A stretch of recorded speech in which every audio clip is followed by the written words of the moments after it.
Boche Gold and Diamonds. Buy now, pay later. KSRTC നവീകരിക്കാൻ ഒരുങ്ങുന്ന മന്ത്രി ഇതൊന്ന് കാണണം.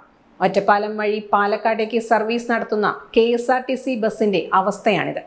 ടയർ പൊട്ടി നിന്ന് ബസിന്റെ വശം പൊളിഞ്ഞു വീണ നിലയിലാണ്. ഫിറ്റ്നസ് ഇല്ലാത്തതിന്റെ പേരിൽ ഓട്ടോറിക്ഷകൾ പോലും നിരത്തിലിറക്കാൻ സമ്മതിക്കാത്ത മോട്ടോർ വാഹന വകുപ്പിന് ഇതൊന്നും ഒരു പ്രശ്നമല്ല.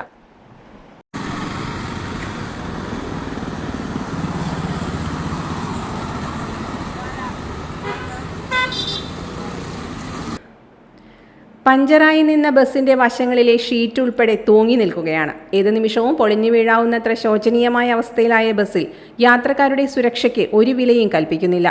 ഫിറ്റ്നസ്, രജിസ്ട്രേഷൻ, ഇൻഷുറൻസ്, പെർമിറ്റ് എന്നിവയൊന്നുമില്ലെന്ന് മോട്ടോർ വാഹന വകുപ്പിന്റെ സൈറ്റിൽ കാണിക്കുന്നു. പിന്നെ എങ്ങനെ ഈ ബസ് നിരത്തിലിറങ്ങിയെന്നത് പരിശോധിക്കാൻ ആരുമില്ല. ബസ്സിലെ യാത്രക്കാരും പെരുവഴിയിലായി.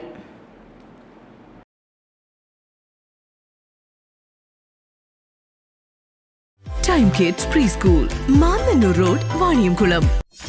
.view News. കാഴ്ചകളാണ് ലോകം, കണ്ടു തുടങ്ങുക.